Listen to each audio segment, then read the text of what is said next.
మగవాడు పిచ్చోడు. జాగ్రత్త, ఇటకండి నన్ను. మగవాడు భార్య చక్కగా లేకుంటే పిచ్చోడవుతాడు. వెంకటేశ్వరుడే అలాగే లక్ష్మి వైకుంఠాన్ని వదిలి వస్తే 12 ఏళ్ళు తిరిగాడు. శ్రీశుకుడు చెప్పాడు ఇక్కడ సమస్య చెయ్యాలి.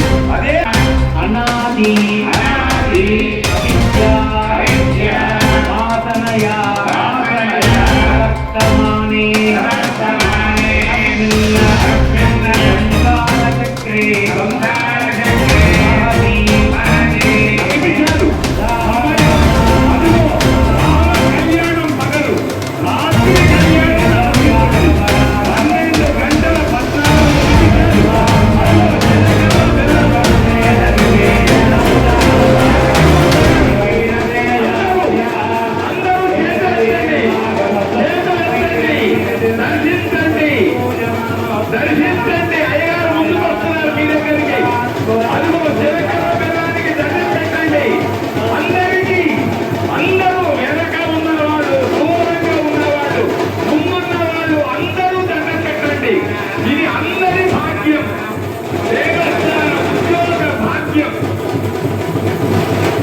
నాచగిరి లక్ష్మీనరసింహ స్వామి బ్రహ్మోత్సవాలలో భాగంగా ఈరోజు స్వామివారి కళ్యాణము అత్యంత వైభవంగా కన్నుల పండుగ వేలాది మంది భక్తుల నడుమ చాలా వైభవంగా నిర్వహించడం జరిగింది. వేద పండితులు, దేవాలయ యొక్క ప్రధాన అర్చక బృందము, వేద పండితులు అందరి సమక్షంలో మరి ఈరోజు చాలా వైభవంగా ఈ కళ్యాణము తిలకించడానికి వేలాది మంది భక్తులు వచ్చేసి స్వామివారి అమ్మవారిని దర్శించుకున్నారు. రెండవ యాదాద్రిగా పేరు కాల్చినటువంటి నాచగిరి లక్ష్మీనరసింహస్వామి దర్శనం చేసుకుంటేనే ఎంతో పుణ్యఫలం వస్తుంది. హరిద్రా నది తీరాన ఉన్నటువంటి లక్ష్మీనరసింహస్వామి దర్శనం చేసుకోగానే వారికి ఉన్నటువంటి బాధలు తొలగిపోవడమే కాదు, కోరిన వారికి కొంగు బంగారమై వరాలిచ్చే స్వామి నాచగిరి లక్ష్మీనరసింహస్వామి. ఈ స్వామిని చూడడానికి, దర్శించుకోవడానికి మన తెలంగాణ రాష్ట్రమే కాదు, ఆంధ్ర రాష్ట్రము, ఇతర రాష్ట్రాలను కూడా ఎంతోమంది ఈ స్వామిని దర్శించుకోవడానికి ప్రతి శనివారం, ఆదివారము వస్తుంటారు. ఈ కళ్యాణానికి కూడా ఈరోజు వేలాది మంది భక్తులు మన తెలంగాణ రాష్ట్రమే కాకుండా ఇతర రాష్ట్రాల నుండి కూడా భక్తులందరూ కూడా వచ్చారు. వచ్చిన వారికి ఎలాంటి అసౌకర్యం జరగకుండా చర్యలు చేపట్టడం జరిగింది. అందరి సహాయ సహకారంతో పోలీస్ డిపార్ట్మెంట్ వాళ్ళు, మరి మున్సిపల్ డిపార్ట్మెంటు, ఇతర శాఖలు, అన్ని శాఖలు కూడా మరి వారి సహాయ సహకారాలతో ఈరోజు కన్నుల పండుగ కళ్యాణము జరిపించారు.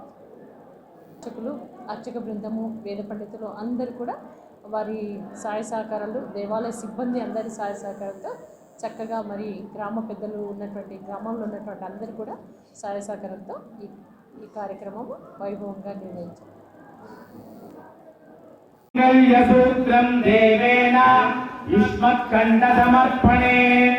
నియోజితోహం బధ్నామి గృహాణ పరమేశ్వరీ.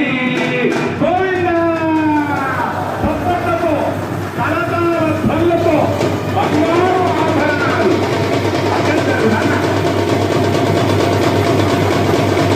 అందులో మన పెద్దయ్య గారు ఎంత గొప్ప చూడండి. వయస్సు కాదు, ప్రేమ పెద్ద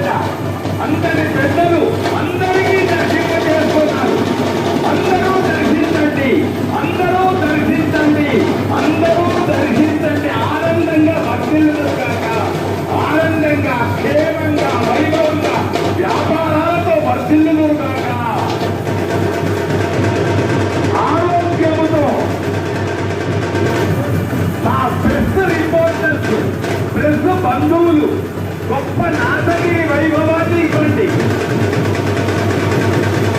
నాటగిరి వైభవాన్ని ప్రెస్ బంధువులు ఇవ్వండి. Print media